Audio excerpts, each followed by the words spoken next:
అందరికీ నమస్కారం అండి. ఈరోజు మనం మౌన వ్రతం గురించి తెలుసుకుందాము. మౌన వ్రతం అంటే ఏంటి, ఎందుకు చేయాలి, దానివల్ల ఉపయోగాలు ఏంటి అనే విషయాల గురించి తెలుసుకుందాము. మౌన వ్రతం ఎందుకు చేస్తారు, దీనివల్ల పొందే లాభం ఏంటి అనే విషయాల గురించి తెలుసుకుందాము. పూర్వం మునులు, యోగులు, మహర్షులు మౌన వ్రతాన్ని పాటించేవారు. కానీ ఈ రోజుల్లో కూడా కొంతమంది చాతుర్మాస దీక్షలో మౌన వ్రతాన్ని పాటిస్తూ ఉంటారు. ఇంకా కొంతమంది నెలలో కొన్ని రోజులు లేక వారానికి ఒక రోజు మౌన వ్రతాన్ని పాటిస్తారు. మౌనం అంటే మునివృత్తి, మునులు ఆచరించే విధానం అని అర్థం. మునీశ్వరులు ఎక్కువగా మౌన వ్రతం పాటిస్తూ ఉంటారు.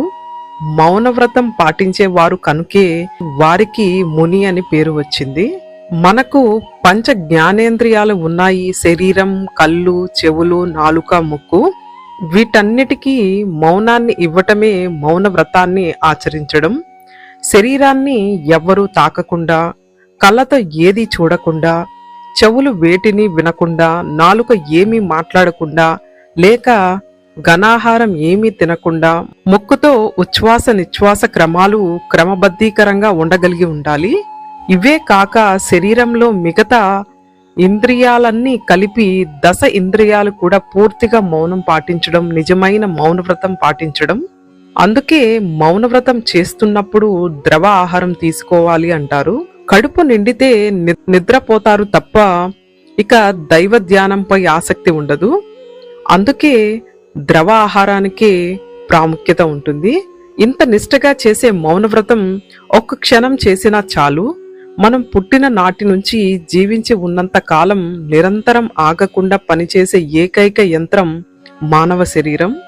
మరి ఈ శరీరాన్ని మౌనవ్రతం వల్ల అయినా కనీసం కాసేపైనా సరే విశ్రాంతి తీసుకునేలా చేసుకోగలిగితే దేహమే దేవాలయం అన్న వాక్యానికి నిర్వచనం ఇచ్చినట్లుగా ఉంటుంది. ఇప్పటికీ చాలా మంది చాతుర్మాస దీక్షల్లో లేక వేరే ఏదో కొన్ని రోజుల్లో లేకపోతే ఫలానా వారమో మౌనవ్రతాన్ని పాటిస్తూ ఉంటారు. దీనివల్ల ఉపయోగం ఏంటో తెలుసుకుందాము.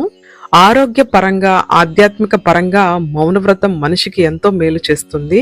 ఆధ్యాత్మికంగా చూస్తే మౌనవ్రతం వల్ల వాక్శుద్ధి, వాక్శక్తి పెరుగుతుంది.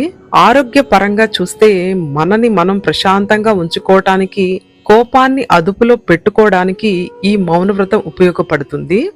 సిద్ధులు వాక్శక్తిని పెంచుకోవటానికి, వాళ్ళని వాళ్ళు ప్రశాంతంగా ఉంచుకోవడానికి ఎక్కువగా మౌనవ్రతాన్ని పాటిస్తారు. ఇలా మౌనవ్రతంతో విశ్రాంతి తీసుకున్న మనసు, శరీరానికి శక్తి పెరుగుతుంది.